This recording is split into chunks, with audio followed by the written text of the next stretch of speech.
السلام علیکم، کتاب بستی کی جانب سے خوش آمدید۔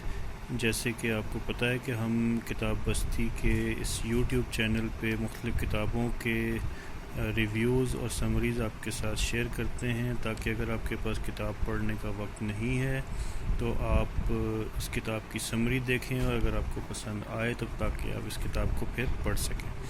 تو آج جو کتاب ہم آپ کے ساتھ شیئر کرنے جا رہے ہیں اس کا نام ہے پاکستان ایٹ دا ہیلم، اور یہ ایک انڈین رائٹر ہیں تلک دیوشر، ان کی کتاب ہے۔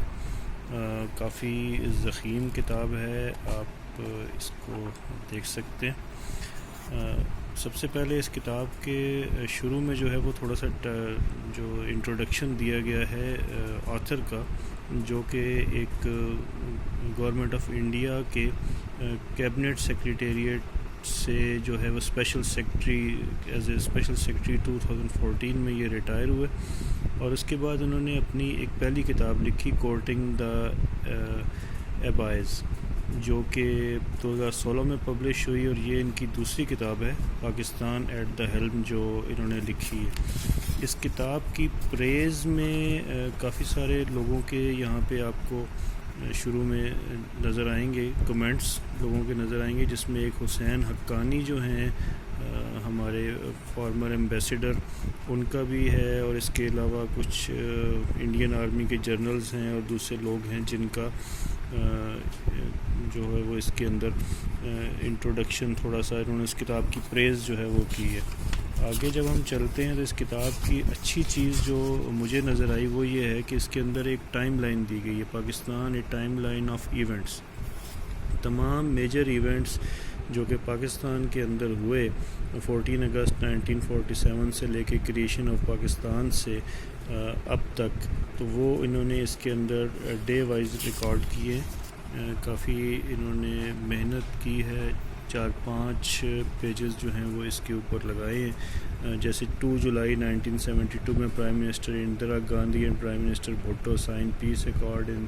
شملہ انڈیا۔ یہ انہوں نے اس طریقے سے کافی ساری ڈیٹس جو ہیں وہ آپ کو یہاں پہ نظر آئیں گی جو انہوں نے مینشن کی۔ یہ کافی اچھی چیز ہے، اگر آپ ہسٹری سے تعلق رکھتے ہیں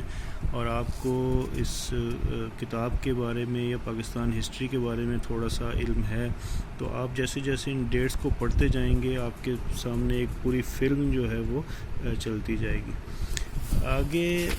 جیسے اس کتاب کو پڑھیں گے تو اس کتاب میں پوری ڈیٹیل میں ہر ایونٹ کا، ہر بڑے ایونٹ کا ایک چیپٹر جو ہے انہوں نے سلیکٹ کیا ہے،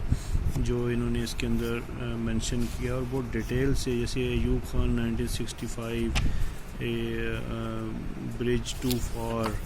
پھر یحییٰ خان، اس طریقے سے کافی امپورٹنٹ جو ٹرنز تھے پاکستان کی پولیٹکس کے اندر، پاکستان کی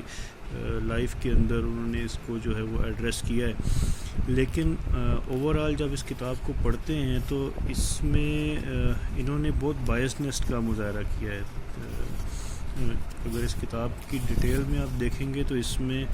زیادہ تر چیزیں آپ کو جو ہیں وہ نیگیٹو نظر آئیں گی۔ انہوں نے پاکستان کے اندر جو بھی، یعنی انہوں نے اپنی کتاب میں یہ ظاہر کرنے کی کوشش کی ہے کہ پاکستان میں سب لوگ جو تھے وہ اپرچونسٹک تھے، اور انہوں نے اپنی اپنی اپرچونٹی سے فائدہ اٹھایا ہے، سینسیئرٹی کے ساتھ کسی نے بھی جو ہے وہ کام نہیں کیا۔ ایون کہ سٹارٹ میں بھی انہوں نے یہ بتایا ہے کہ شاید قائد اعظم پاکستان بنانا نہیں چاہتے تھے، اور یہ ان کی ایک مجبوری بن گئی تھی جس کی وجہ سے انہوں نے پاکستان بنایا۔ تو میرے خیال میں یہ کتاب جو ہے وہ بائسنس کا شکار ہے۔ اس میں آپ کو اوریجنل ہسٹری اور اوریجنل جو ہے وہ پاکستان کی شاید نہیں ملے گی۔ یہ میرا پوائنٹ آف ویو ہے، آپ اس کتاب کو ضرور پڑھیے۔ آپ کو اگر ہسٹری کے بارے میں زیادہ جاننا ہے تب بھی ضرور پڑھیے، اور اگر آپ جانتے ہیں اور اس کتاب کا ایک بیلنس جو ہے وہ مطالعہ کرنا چاہتے ہیں تو آپ بھی اس کتاب کو ضرور پڑھیے، اور اپنی رائے سے جو ہے وہ آگاہ کیجیے گا، کیونکہ یہ میری فیلنگ ہے، اور مجھے یہ لگا کہ اس کتاب کے اندر انہوں نے انصاف نہیں کیا بلکہ بائسنس کا مظاہرہ کیا ہے، اور پاکستان کے اندر ہونے والی تمام، چاہے وہ فوج نے کی ہیں یا کسی سویلین جو تھے سیاستدان انہوں نے کی ہیں، اس کا جو ہے وہ انہوں نے نیگیٹیولی اس کو یہاں پہ